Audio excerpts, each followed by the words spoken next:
Looks like I did not get information to people in time. Alright. Well, at least we didn't lose power. That's something. Well, I'm going to go ahead and get started, because this way, hopefully I'm just doing it once. Okay. You're getting a nuke. It's the first time that you have gotten bees, maybe. Or maybe they died last winter. We're going to start at the beginning. If you've already been through this, some of this will be review. But we are going to just take it from the very beginning. Your nuke. I'm assuming you're getting a nuke because of the people I've talked to, most of them are getting nukes. And if you email me, I will say more about packages in a different video. So a nuke arrives with a queen, brood in all stages, nurse bees, and forager bees. What does that actually look like? Let's look at some pictures. Taken with my trusty iPhone 4. Oh, before we do that, let's review what you should have set up. A solid hive stand. You really don't want it. One cinder block high is a little low, but it can work. I would suggest putting something like a board or a plastic lid or something in front of the grass room growing up there. 18 inches is as high as I'd want to go because you will be stacking boxes up. You really should have, even with my nukes, to put in that kill the mites, and so your hive will start with a clean slate. And they don't hurt the bees. If they're 4 strips, it doesn't hurt the bees, which is nice. There's not a concentration effect. So it's specifically Apivar strips that I'm recommending. I put in a pollen patty, just like a third of it, freeze the rest, and sugar syrup. I recommend 2 parts sugar to 1 part water. Different formulations, as long as it's coming frequently and in a plentiful way, the bees will be fine. Okay, and of course both boxes need to be assembled and painted. So she was probably thinking about laying eggs here. Here's another frame with a queen. She's a lot easier to find. She's got a lovely golden color. Top of some capped brood, and that brings us to talking about what the queen makes, which is baby bees. You can just barely see in the cells here. They look like little rice grains. They're about the size of the tip of the bee legs, like their little toes, about that size. And this is like a caterpillar egg, really. This is analogous to a butterfly analogous to the caterpillar life stage. These are larvae, bee larvae that will be capped soon. This is the final stage. The bee larvae becomes capped. It spins its own chrysalis, and it's of 13 days. These numbers will be important soon. It's an egg for 3 days, larvae open brood for 5 days, capped for 13 days or so. Keepers who take notes are happy beekeepers. It's the subliminal message I'm trying to send to you. So, we're going to go back for a minute. Are the bees here nurse bees? Forager bees? Well, the nurse bees tend to stay on the combs. The forager bees tend to fly out. So for the most part, you're going to and forager bees are the ones who are flying out of the hive. But when you just look at a bee, period, you cannot see the difference between a nurse bee and a forager bee. You definitely want to see the bee a lot more covered with bees than these ones are. For the purposes of the pictures, I think I had shaken the bees off of these frames. You want to see them pretty well covered with bees. The point of inspecting your hive is to see if what you're expecting to be true is true. You're expecting a functional, happy hive. So you want to see if that's true. But when you're just starting with a nuke, it's not going to start as an adult hive. There's a growth period. So all you expect to see the queen or eggs. There might be enough bees that it's hard to find the queen. You should be able to find her on just 5 frames when she's marked. Sometimes you can't, but she's in there. You expect to see capped brood and 5 frames covered with bees. That's what 5 frames of bees mean. 2 of those frames are stores, and the other 3 are brood and space for the queen to lay, maybe a little bit of space. Now, 7 to 10 days later, you expect progress in drawing out the frames and in laying in them. But Oh, but you have to factor in the weather. If it's cold, and if you're not feeding, like right now, there's no nectar coming in, even on nice days.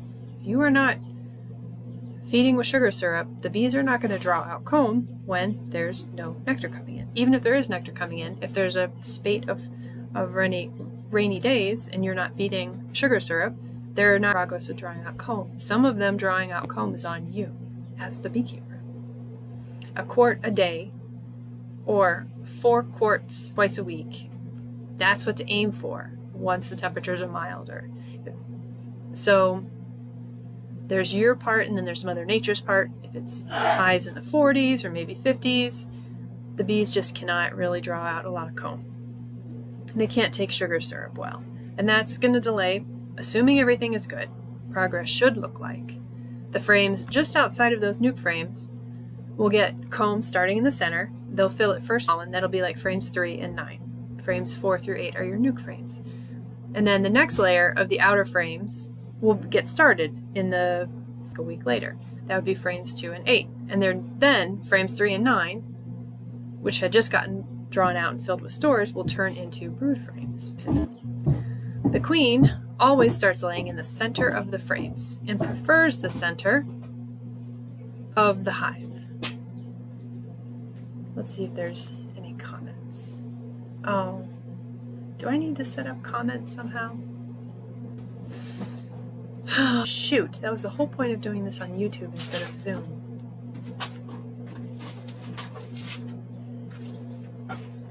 Well, email me if you wanted to. So, hopefully it's recording this and I won't have to do it again. But then it'll be even more polished the next time. Okay, and the queen always starts laying in the center of the frames. She prefers the center of the hive or well drawn out frames, but sometimes she's desperate and will lay in comb that's only half drawn out. Bit of a leap of faith there. So let's see a schematic of this. Day 0, you install frames. The frames that are yellow are the frames that they're fully drawn out. This is what you got from the person selling the nuke. They have honey or nectar and pollen. And then the frame that's the lightest color, frame 7, has eggs and larvae on it. The frame that's the darkest color has cat brood.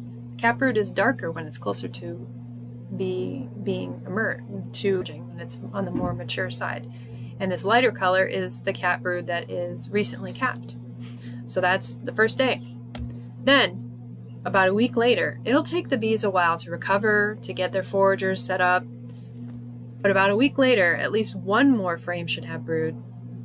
And at least the frames outside this cluster should be partially drawn out.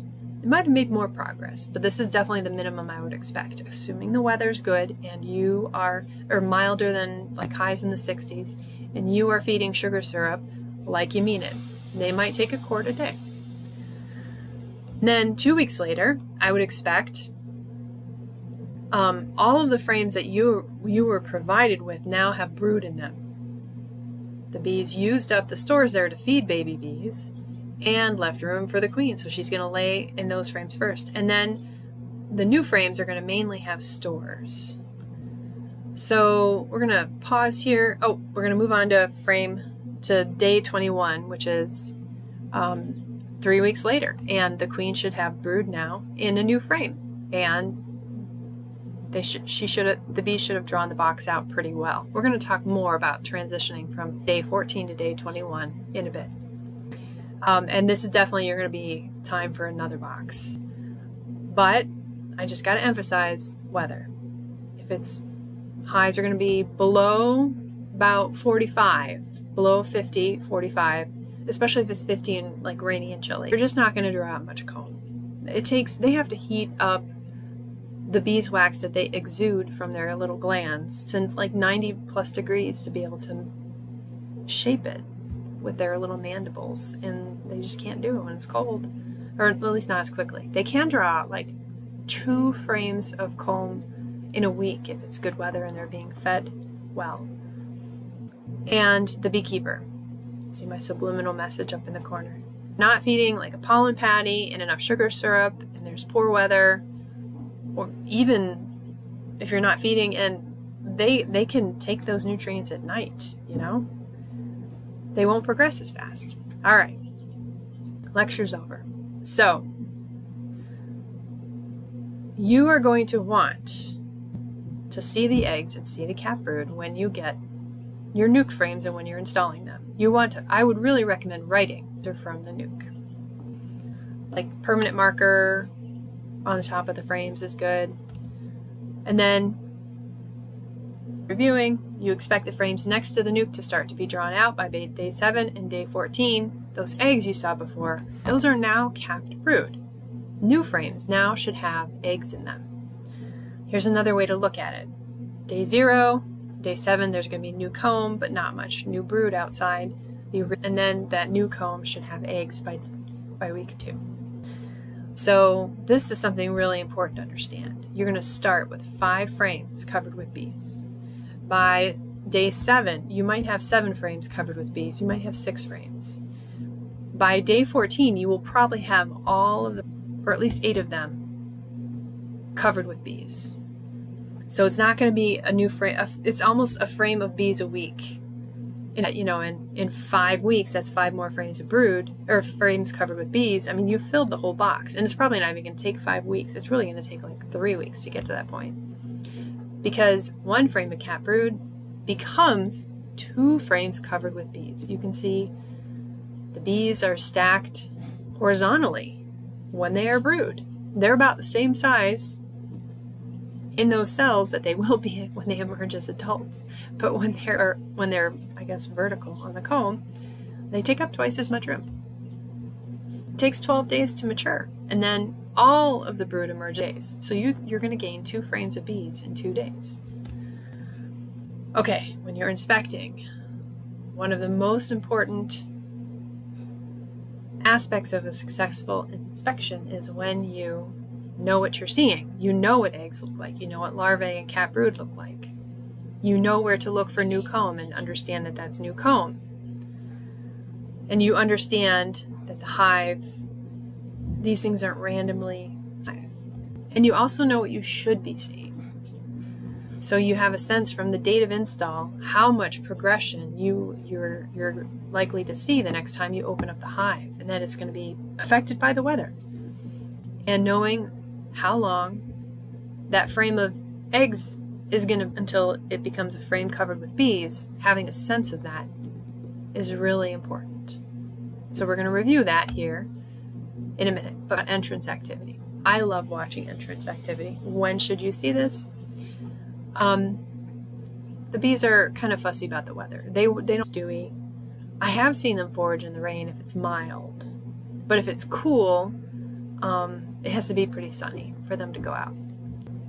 And what will they be doing? Well, collecting pollen. And that looks like this. You can see right here, there's a bee with the pantaloons, the pollen basket full to the hive here. And here's another view. This is a different hive style where the entrance is just this hole. And here these bees are about to go in there carrying pollen. They might be collecting nectar. Some of these bees are about to go in. Oh, you got this one here who's returning. I think her abdomen's pretty plump here. She picked up water. There's no nectar this time of year.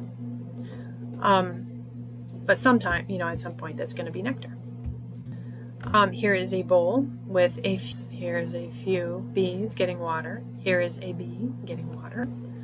And here is another container where the bees are a lot more serious about taking. So they really like something that's only a couple inches high, that has a lot of landing pads. They like to land where other bees are. It's like, oh, that must be, it can get a little comical.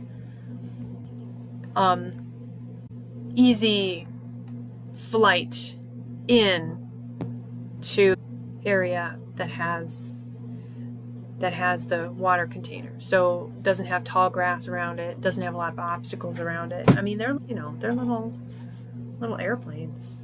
So they got to work with the aerodynamics of the situation. Okay. And this can tell you a lot about what's going on in the hive. A queen right hive, in the spring, they'll take in a lot of pollen. This is when the hive population is growing. They will see a lot of foragers, like 15 in 10 seconds if the weather's good. When there is, or any brood, way fewer will have pollen, and there might be 10 foragers in 10 seconds, usually less. Why risk it? There's nothing goosing them along to forage. When there's only drone brood, they'll still bring in a lot of pollen. They'll still be foragers if the weather is good. Only drone brood happens when the workers themselves start laying unfertilized eggs, or when the queen either runs out of sperm or she never was properly mated. Then you get a hive that fills up with drone brood.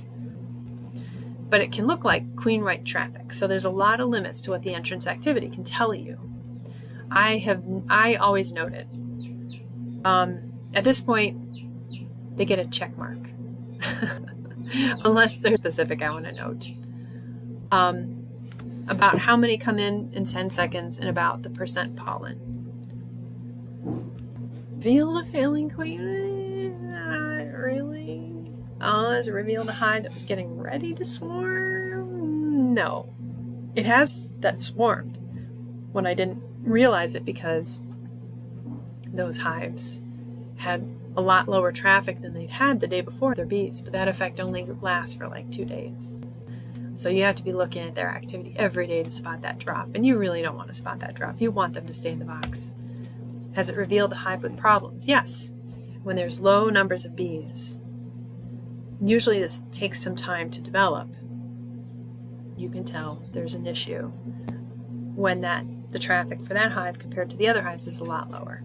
So, it's no replacement for actually opening up the hive.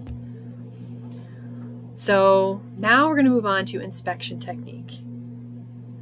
Here, I'm going to get a little complicated and try to show with me in the video some of these steps. So we'll see if it works. Step number 1, look at the entrance traffic, make some notes about it. Number 2, pull off the lid and the feeder box. 3, pry up the inner cover. So you don't wear. This gets really hard to do as time passes and the bees bring in propolis and cement things. So sometimes it'll take as long as 30 seconds to get the inner cover off because I will get my hive tool in, kind of wiggle it in there, and then lever, and I'll just slowly push the inner cover away from the hive and just wait for the propolis to let go, popping it. So when it's really cold, this doesn't work, but usually we're not inspecting when it's really cold. So when it's warm, you just give it time. I note the clutch size on top. If it's a strong hive, it's going to get a check mark. When the hive is growing, you can actually count the number of frames that have bees on them by just from the top. Notice I haven't said anything about smoke. I usually don't smoke the hive when opening the lid. I do not have bees fly at me,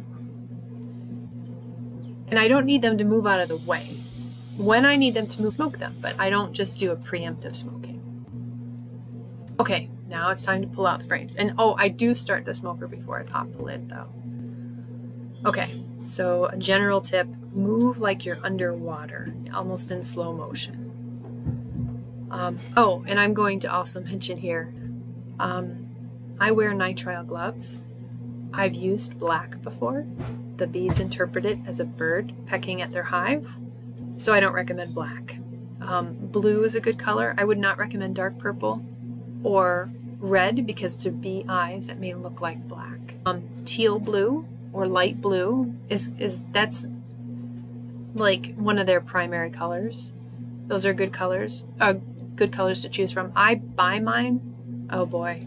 And while I'm recording this video, good luck finding some online. If you cannot get those kind of gloves, you could try the really rubbery gardening gloves, but you don't want fuzziness on the heavy duty ones. You want almost like dishwasher gloves, but really tight fitting. I really don't recommend the so-called beekeeping gloves because it's so hard to manipulate things. Okay, and move like you're underwater. And avoid crushing a rolling bees. It's not just good karma, it also minimizes the amount of defensive pheromone that's being released. And the bees are like rubberneckers. Accident. As soon as you crush a bee, you get a whole bunch clustering around there. And usually you crush the bee where you need to be moving things around. So it just gets challenging. This is where you definitely need to use a smoker.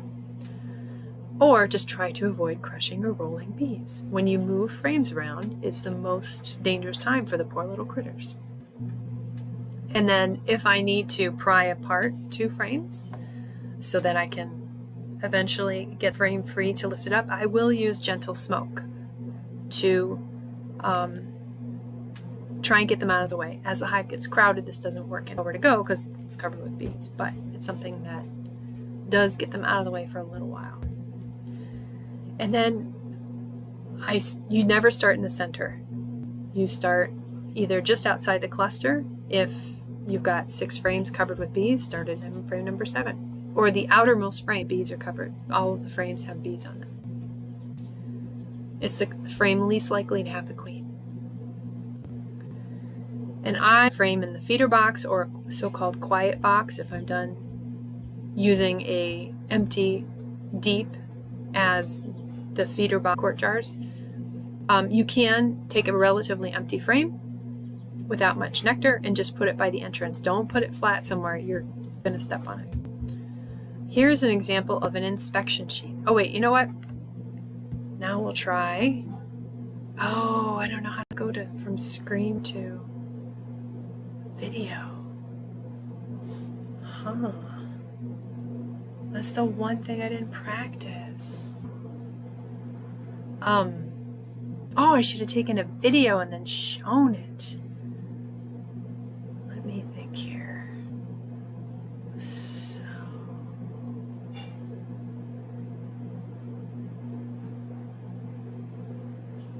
I can turn on my webcam. Hold on, camera.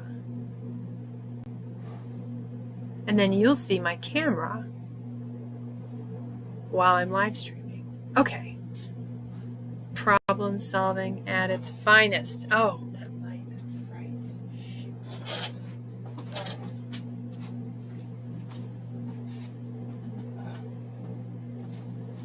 Pardon me while I get our classroom ready.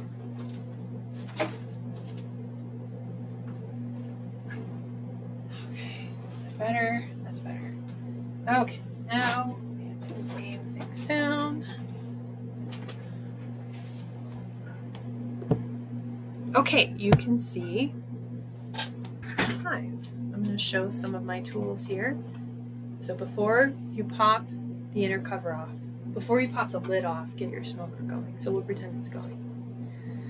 This is a hive tool.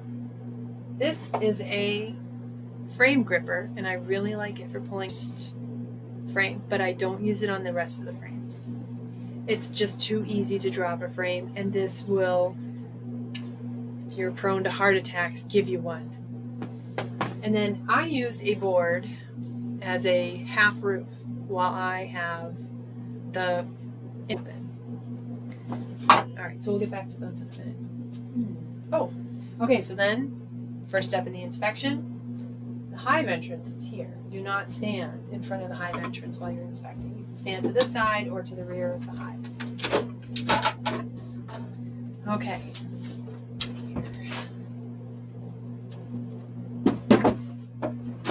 Okay, so we'll pretend this is still flat, but now you can kind of see. Hopefully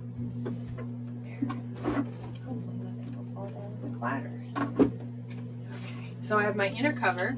So then we'll pretend that this is vertical with gravity, and I'm just gonna take the hive tool and really I'm trying to chisel between the inner covers there. And you will have to use a lot of force. And then I'm just gonna wedge it in as best I can while gravity works against me, and then I slowly pry it off. Oh, and I forgot to mention, I like to put this by the entrance, like it just tilts it up, and the bees will crawl in, but I don't block the entrance. Okay, so then for the first frame, sometimes you'll have to the first frame to take out, we'll pretend the cluster actually is on the center, like 8 frames, so it's not on the last frame at all. So then it's really easy to just take out this last frame. And then this is a shallow frame because I didn't bring it deep in because it was cold outside. I just set that by the entrance. And then to take out the next frame, pretend my hand isn't holding it from falling, I get my hive tool between the 2 frames, between the ears, and then I push it apart, and then I'll push it apart at the other side. And then when I'm lifting, I'm making sure that it stays horizontal and it doesn't rub up against the side, and I'm not letting any piece of the frame touch the box, so you can kind of feel that. And I pull it out really slowly. Now I'm going to look at it, and I'm looking these outer frames. I would expect to find pollen and honey, and then I'll push this frame to the outermost position, and I'll look at the next frame. So sometimes I'll pry them apart by just sticking this in as a wedge. And it's kind of sides, and then I'll pull that out and look at it. At this point in the inspection, I would expect to see brood. Okay, so then I've seen what I need to. When I put the frames back, I try to have these ears rub on each other so that they're touching as I push the frame in, and that way I'm not going to crush any bees. And then when I use the end parts here down, I try to make sure there's no bees under there, which is not easy when the hive gets crowded, but it's a lot easier early on. And so you can move the frames like this when you slide them, and when you slide them you have to watch you don't crush them between the ears. And sometimes I just kind of gently I just gently encourage the bees to move, and then sometimes I actually have to put it down between the ears, close it on my hive tool, pull it out to get the bees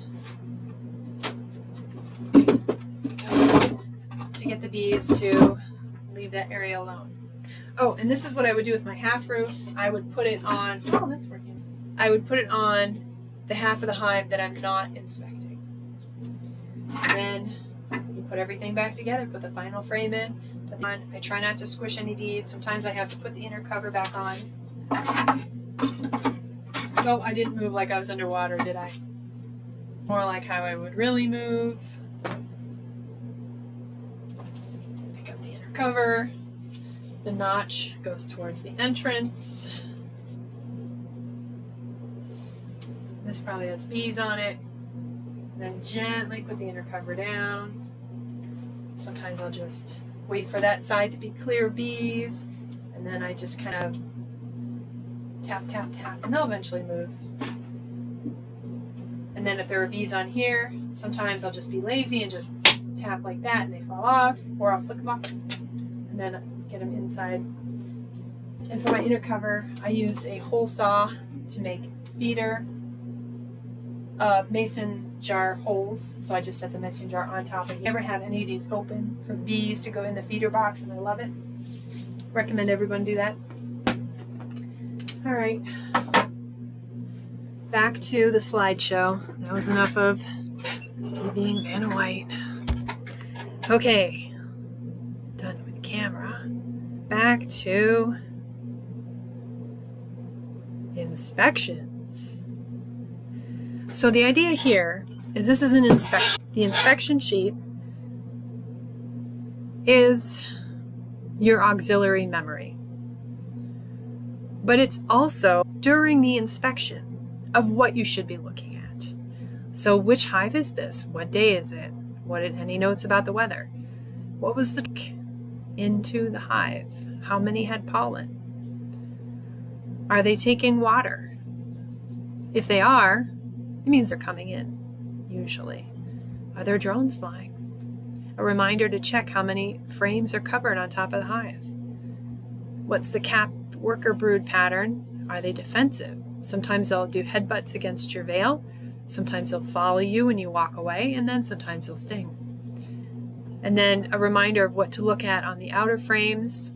Is there actually nectar there? This is not aimed at your growing hive. This is an inspection sheet. If you're feeding, you darn well better have stores in those outer frames. The upper part of the brood frame should have stores too. in an eyelet frame I saw the cap worker brood. It's a nice reminder on what side of the hive I started. And then notes about what you did. And then I literally, as though this is a frame. So if there was honey here, I'd write an H. If there was cap worker brood here, I would write CWB. And there's after her egg was laid. Usually it's longer, but a good weather, strong hive, it could be that short. And for worker bees, they really don't start foraging for over a month after they're laid. Oh, I could actually be in slide view. There we go. Okay, I would also mark a plus, like if there were a few bees on these frames, plus. Lots of bees, plus, plus, and like a big circle. And this, to read the hive, to write this stuff down. It helped me see patterns. But if that's too much, you definitely have some minimum things you need to write down. So let's say the date, May 1st, when you installed, when your nuke was installed. How many frames are covered with bees? It should be 5. Frames are drawn, definitely going to be 5. And then making a note of the eggs that in cap brood that you should have seen. And what did you do? You installed the nuke. What do you do next? Check in 7 days for progress and more eggs. So then day 7, this would be like May 8th or so. You should say maybe a little bit more frames covered with bees, but maybe not that many more. And then you should see more progress with frames being drawn out. So you get the idea here. What did you do? Continued, So if you do something like moved frames around, you should mention that. First month inspections. Okay, first inspections. This is not your first visit to the hive, right? Because if you're feeding a quart a day or 4 quarts per half week, you've been there hopefully before you get to day 7. Day 7 is a good day to inspect. And what do you expect when you inspect? This is what your hive looked like. Then in 7 days, good weather, continue. They should at least have drawn out partially the outer frames here. There should be, so now here, notice that you've got 3 frames with pointing with my finger, that's not going to work. Then here you've got at least 1 more frame with eggs. This frame was eggs and is now early cap brood. And this frame was early cap brood and now is about to emerge in a week. And this is a frame that the bees have already emerged, leaving an opening for the queen to fill with eggs, and she did. Okay, so day 14, then we once again have the progression. These middle and brown frames had eggs 7 days ago, and now they are early cap brood. And notice how we now have 5 frames with brood. And this is by day 14. And this is like a slow progression. It could go faster if everything is optimal with the weather and with them being fed. And then now they actually have like the frames just outside your original 5 are not fully drawn out, but they're almost there. And more progress has been made. Okay. How many frames are covered with bees? You start with 5 frames covered with bees. By day 7, you expect just a little bit past where they had their original 5, probably not covering super well the new frames that they're drawing out. By day 14, 7 frames well covered with bees. Because if they don't cover the frame well with bees, draw out comb. Now, day 14 is a good time to shuffle these outer frames. You take the outermost frame that's partially drawn, put it in the middle of the brood nest, leave a couple of frames of brood next to each other. And then same thing here where actually you're just reversing. You don't want to make huge open spaces, but you want to introduce some partially drawn comb and eventually get to the point where you have honey frame, drawn comb that has honey on the very outside of the hive. One more inspection before you can change that in this hive. So then day 21, you are needing to add that second brood box. So day 21, you shuffled things around. The bees drew out those frames really, really well. You can barely even tell that you put new frames in there, but there are eggs in those frames. And then be 9 frames solidly covered with bees by day 21, if not earlier. And you'll see in day 14, if you've made more progress than this, the second box on here. Okay, so here's another way to look at it. Day 0, the nuke already has eggs. Then, by day 7, those are her eggs. So, if you see eggs on day 7, the queen's okay. If you don't see eggs, this could be a problem, or it could mean that you don't know what you're looking for. The nuke frames came with eggs, and those are starting to become cat brood. Or you might see a queen cell here as they're in the nuke you were delivered. That happens sometimes. Day 7 is when you would see a queen cell. Just let them go if they have 5 frames covered with bees. Then, day 14, those are still her eggs. She's laid a fresh batch, but it's going to be her cat brood at this point. Her eggs have become cat. So you can look at the pattern here. It should be a good solid pattern. And oh, I didn't realize it would do that. Then by day 21, not only all her eggs and her cat brood from when you installed her, it's also her bees from when you installed her, because it's possible to make up a nuke by introducing a queen from somewhere else and then taking frames from a different hive and then just putting them together and selling a person a nuke. And that's actually from the south, that's part of how it's made. Sometimes they'll take a queen cell that was grafted from another queen, put 4-frame nuke, and they may not wait very long for that queen to lay her own eggs. Or they swap queen. Usually it's the queen's own eggs, but that's to be sure. You want to see the queen's laying her own eggs by day 7. If you see a queen cell in the first 4 weeks, this can happen. If there's maybe 3 total, like no more than 1, maybe 2 if there's 3 total on 1 frame. It's a queen supersedure attempt by the bees, and they will typically not give up. They have something they're sensing about that queen that is subpar, and you're not going to change it by cutting out the queen cells. Just let them go. If you have fewer than 5 frames of bees, actually, you don't want to do this because you're going to end up with a queen that's just going to get superseded again. You would want to buy a queen. Okay, if you have more like 3 to 4 on a frame and it's more than 1 frames, these are swarmy gets. These bees want to, even though they're supposed to be drawing out comb. If that queen cell is uncapped, they've just started it. There's white goo in the bottom, but it's not very long. It's not as long as your thumb. And there's eggs. Just cut them all out and interrupt the brood nest. I'll show you how to do that in the next slide. If it's capped, the queen cell is capped, and there's no eggs, it's very likely they already. You only want to leave 2 queen cells and cut the rest. If you're just not sure, it's hard to tell if there's a lot of bees in there, interrupt the brood nest. You can sometimes make the bees feel like they sort of swarmed, even though the queen is in there, by really messing with their sense of how. And here's how you do that. So you have 9 frames almost drawn out. You've got brood on 5 of them. You've got queen cells. Oh, okay. So then you're going to put your second box on. Oh, there should be 9 total. Okay, well, I'll fix that later. Oh, I can fix it now. And I must have missed another honey frame. There we go. Okay. So move 2 frames of brood up and give them a frame of honey right next to this frames of brood.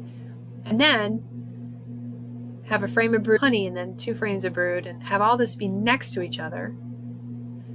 Then put it back together and see if you can't tell for sure whether or not they swarmed. Oops. Then this is a strategy to try and really shake things out and work. It's very hard to manage bees that want to swarm no matter what. You might be better off just getting a new queen, but requeening is not easy. They'll probably You'll want to stay ahead of them with giving them space. It's really hard to give them enough space if you don't have drawn out comb, because bees don't really interpret comb, like a brand new frame, as space. And for a hive that had queen cells, I would actually say once they get to the point of having about 2/3 of the bottom and the top box drawn out, I would put the super for honey in between while feeding them, just to get that comb drawn out. Okay. In the summer, the main dangers are summer dearth. Oh, I never finished summer dearth. Well, I'll talk about it in a minute. So for swarming, you have to add space before they're out of space. You have to remember that if you have 10 frames of bees and there's 3 frames of capped brood, pretty soon you're going to have 16 frames of bees.